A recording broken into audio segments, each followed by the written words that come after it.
Hi guys, it's Rav from Rav's Retreat again.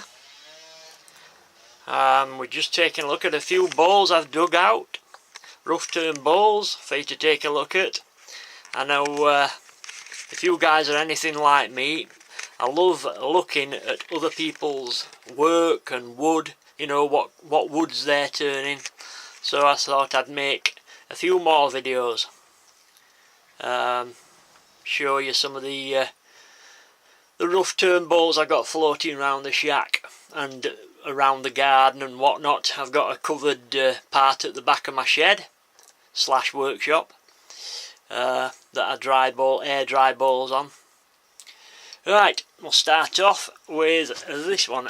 Methinks this is another piece of what I call flame birch. If you look at it, if you look closely, it looks like flames licking up from a campfire. Let's have a look at the other side. Yeah, I don't know if you can see that clearly enough. But anyway, that's what I call it flame birch. It's beautiful stuff.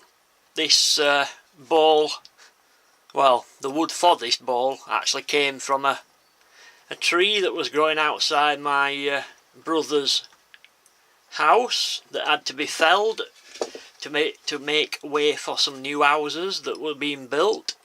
So he mentioned that I was a wood turner to the tree surgeons, and hence I was given quite a lot of this stuff. I was given it as well at a time when I didn't even have a chainsaw. I had to split this stuff with a lump hammer and wedges and chisels. It took me ages. It took me hours and hours and hours. I was sweating like a donkey.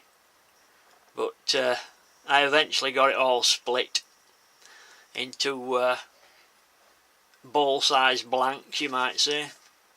But it turned out beautiful wood. Absolutely lovely wood. And as you probably know, it's lovely to turn as well. What I love about silver birch is you don't really see the full effect until you put some oil on it. Silver birch is just fantastic when you put oil on it. It gets into the wood and oh, that chatoyance that comes from it is just amazing. I think it's one of the best woods for boiled linseed. It really does. I found that boiled linseed seems to work better on silver birch than any other oil I've tried. For some reason, don't know why, but it's amazing. Right. We'll get rid of that one and on to the next one, which actually we'll do this one. This is another piece from the school, the local school, who donated a good 1/4 ton of this stuff to me. I went expecting to be 1 or 2 pieces, and there was around about 1/4 ton of the stuff, which I had to fit into the boot of my car and the back seats, and we just barely scraped home. Where I live, there's quite a lot of traffic calming, and you know, the bumps in the road, the sleeping policemen or what they call them. We just barely scraped over those. But it was well worth it.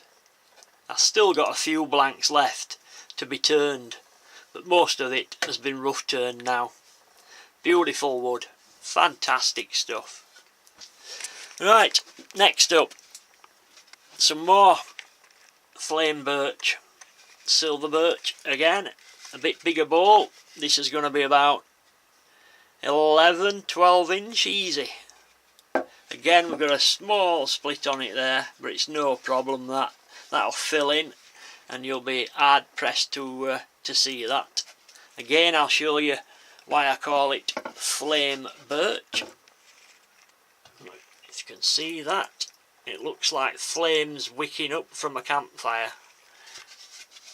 Let me just show you the other side. Probably works a little bit better. There you go. If you can see it.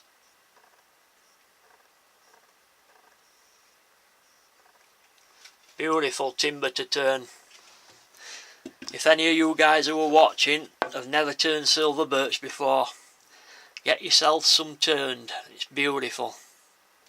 The only problem is that you need super sharp tools to turn it, because it tears very easily. By tearing, I mean that there. Can you see? That's what happens if you're not using super sharp tools. But if you're using good sharp tools, it's beautiful to turn. Right, we'll move on. Shall we move on to this one I wanted to show you. This is a pot I made probably about 6 years ago. I haven't touched it since, apart from to put glue on about 5 years ago. I made it and I hadn't left it to dry enough, and of course it started cracking on me and splitting, so I went kind of berserk with the super glue, and it stopped it in its tracks. So that's got to be returned. Of course, most of the super glue, well, you'll not know it were on there when I finished, but I like that shape. It's a nice sort of I don't know, like a tea urn shape, or even an urn, you know, for keeping maybe a much loved pet's ashes in, perhaps. Nice wood, nice shape, I like it. Silver birch, again, lovely. Moving on. Here's another little ball. This I turned when I first started turning, probably about 8 years ago now. Went a bit berserk with the inlace, you know, the liquid epoxy stuff that you make channels and then pour the stuff in. You can mix it up with those little granules that you can buy for it. Went a bit berserk, and what I do is if I get fed up with something I've turned, instead of throwing it away or burning it, giving it to my brother to put on his log burner, I generally I'll turn it into something else, or I'll just practice with it. You know, I'll just whittle away at it and practice, you know, different cuts.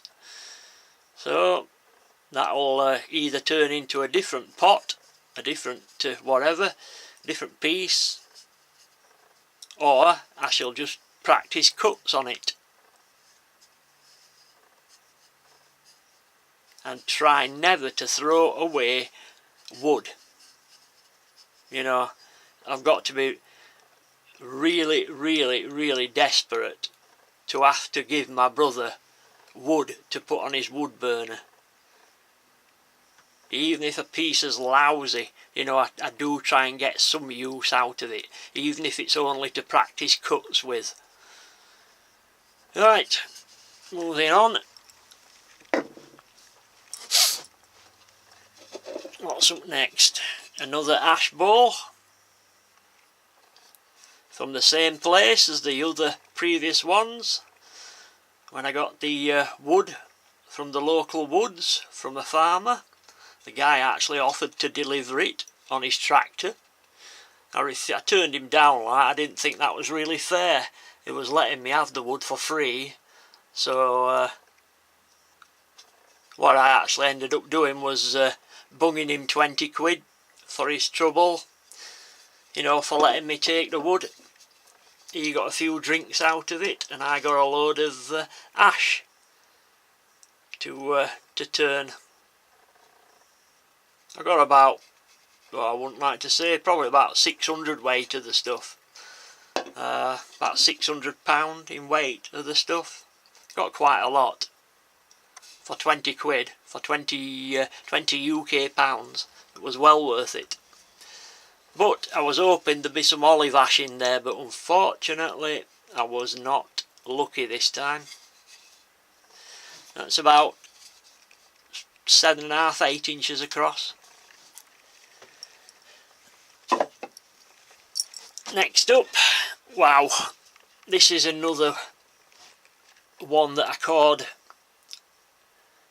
One of the first balls that I took a core out of with the coring machine, or equipment, or whatever you want to call it. Left it good and thick, and by golly, this is an heavy ball. Ash again from the same place. I don't think there's any splits with this one though. No. No. It looks, actually, there's a little bit of figure going off in it, this one. A little bit of, you know, something a little bit unusual. But, you know, ash is ash is ash. It's a nice wood to turn. It's a pretty boring wood, unless you get, you know, some with some nice figuring in. Most of it is just pretty boring stuff. But it's still good wood for turning. It's the UK's hardest wood as well. Well, not hardest, but it's strongest wood. It's well worth turning. I enjoy turning any wood, but it hasn't got a lot going off with it. That's the only trouble. Ash is a nice timber if you want to make tool handles and stuff, but for making balls it's not the best thing in the world. Right, I think I've done this one, haven't I? Yeah, I'm pretty sure I have. Right guys, I'll cut this video off here, and we'll have a look at some more in the next video, so I hope you'll stick around for that. I'll catch you later. Take care in your workshops, guys. Bye bye now.